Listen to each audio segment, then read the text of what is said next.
গোটা বাংলাদেশের ছাত্র জনতা আমরা মাঠ ছাড়ি নাই যতদিন না পর্যন্ত আমার সোনার বাংলাদেশকে দূষণ মুক্ত করতে না পারবো। আপনারা জানেন আমাদের 5 জুলাই শুরু হওয়া বৈষম্য বিরোধী ছাত্র আন্দোলন, কোটা সংস্কার আন্দোলন ধীরে ধীরে ধাপে ধাপে ক্রমান্বয়ে এক দফাতে পরিণত হয়।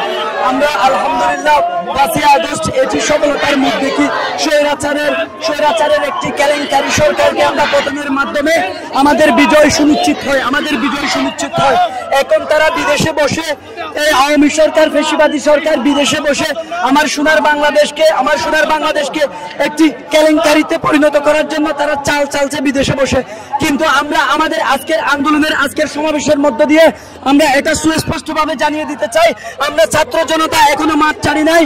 আমার বিশ্ববিদ্যালয়, আমার গোটা বাংলাদেশের ছাত্র জনতা এখনো মাঠ ছাড়ি নাই। আমরা মাঠে আছি, আমাদের সিনিয়র সমন্বয়ক বৃন্দ যারা আছে তারাও মাঠ ছাড়ি নাই। আমার প্রিমিয়ার বিশ্ববিদ্যালয় এখনো মাঠ ছাড়ি নাই, চট্টগ্রাম বিশ্ববিদ্যালয় আমার ছাড়ি নাই। অর্থাৎ পুরা বাংলাদেশের, গোটা বাংলাদেশের ছাত্র জনতা আমরা মাঠ ছাড়ি নাই যতদিন না পর্যন্ত আমার সোনার বাংলাদেশকে দূষণ মুক্ত করতে না পারবো।